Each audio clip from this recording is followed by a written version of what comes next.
শেখ হাসিনা ক্ষমতাচ্যুত হওয়ার আগে সবশেষ যেই চীনে সফর করেছিলেন, সেই দেশেই সরকার প্রধান হিসেবে প্রথম দ্বিপাক্ষিক সফর করেন অন্তর্বর্তী সরকারের প্রধান উপদেষ্টা ডক্টর মোহাম্মদ ইউনূস। মতাদর্শের ঊর্ধ্বে থেকে বিশ্ব নেতৃবৃন্দ শান্তিতে নোবেলজয়ী প্রফেসর ডক্টর মোহাম্মদ ইউনূসকে সম্মানের চোখে দেখেন। এই দৃশ্য দেখা গেছে চীন সফরে। বিশেষ সম্মান জানিয়ে দেশটির সরকার তাকে চীন সফরের আমন্ত্রণ জানায়। তার সম্মানে পাঠানো হয় বিশেষ বিমান। দেশটিতে পৌঁছার পর সর্বোচ্চ রাষ্ট্রীয় সম্মান জানানো হয় তাকে। সফরকালে দ্বিপাক্ষিক বৈঠক করেছেন চীনা প্রেসিডেন্ট শি জিনপিংয়ের সঙ্গে। এছাড়া ক্ষমতাসীন কমিউনিস্ট পার্টির নেতৃবৃন্দ সহ রাষ্ট্রের ঊর্ধ্বতন ব্যক্তিদের সঙ্গেও বৈঠক করেন ডক্টর মোহাম্মদ ইউনূস। চীনের শীর্ষ ব্যবসায়ী নেতৃবৃন্দের সঙ্গেও বৈঠকে মিলিত হন। শুধু তাই নয়, ডক্টর মোহাম্মদ ইউনূসকে চীনের বেইজিং বিশ্ববিদ্যালয়ের সম্মানসূচক ডক্টরেট ডিগ্রিও প্রদান করেন।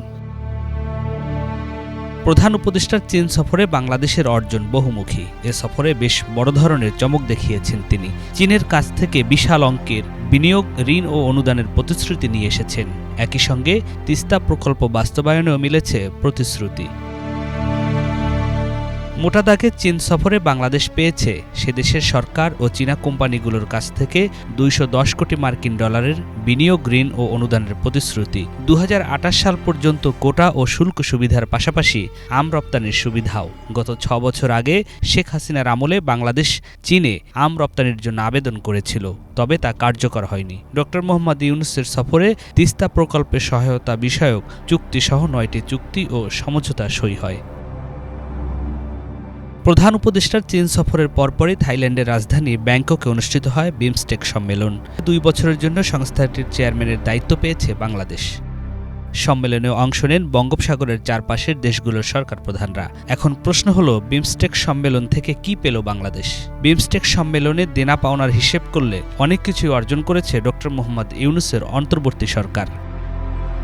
বিশ্লেষক ও পর্যবেক্ষকরা বলছেন, বিমস্টেক সম্মেলনকালে মিয়ানমার সরকারের পক্ষ থেকে প্রায় ২ লাখ রোহিঙ্গার পরিচয় নিশ্চিতের ঘোষণা একটি মাইলফলক। এর আগে রাজনৈতিক সরকারগুলোর পক্ষ থেকে বহু চেষ্টা করেও যে কাজটি করতে পারেনি ডক্টর ইউনূসের কূটনৈতিক দক্ষতা ও আন্তর্জাতিক ইমেজ এই সাফল্য এনে দিয়েছে বাংলাদেশকে। বাকি রোহিঙ্গাদের ফিরিয়ে নেওয়ার তৎপরতা অব্যাহত আছে বলে জানানো হয়েছে দায়িত্বশীল ব্যক্তিদের পক্ষ থেকে। বিমস্টেক সম্মেলনে সবচেয়ে আলোচিত বিষয় হল ইউনূস মোদির বৈঠক। বৈঠকে বাংলাদেশের প্রধান উপদেষ্টা ভারতের প্রধানমন্ত্রী নরেন্দ্র মোদির কাছে ফ্যাসিস্ট শেখ হাসিনাকে ফেরত চেয়েছেন। সেই সাথে সীমান্ত হত্যা কমিয়ে আনা, গঙ্গা ও তিস্তা নদীর পানি ব্যবস্থাপনায় ন্যায্যতা নিশ্চিত করা সহ অনেকগুলো অমীমাংসিত ইস্যু আলোচনা হয়েছে বৈঠকে।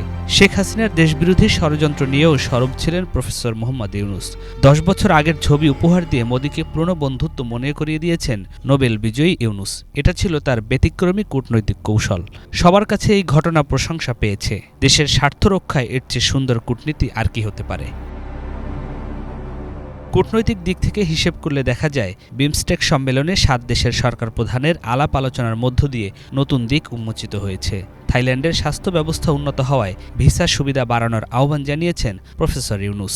তিনি বলেছেন, বিমান ভাড়া কমানোর পাশাপাশি যেন টাইমিংও কমিয়ে আনা হয়, তাতে বাংলাদেশের মানুষ স্বাস্থ্যসেবা নেওয়ার জন্য বেশি করে যেতে পারবে। থাইল্যান্ড বিষয়টি গুরুত্ব সহকারে বিবেচনায় নিয়েছে বলে জানিয়েছেন দেশটির প্রধানমন্ত্রী। অন্যদিকে শ্রীলঙ্কার প্রধানমন্ত্রীর কাছে বাংলাদেশ থেকে পাচার হওয়া টাকা ফেরত আনার জন্য কারিগরি সহযোগিতা চেয়েছেন ডক্টর ইউনূস। নেপাল ও ভুটান থেকে কিভাবে বিদ্যুৎ আনা যায় তা নিয়েও তিনি আলোচনা করেন। চুপিসারে শুরু হলেও শেষটা নিঃসন্দেহে এক কূটনৈতিক জয়গাথা।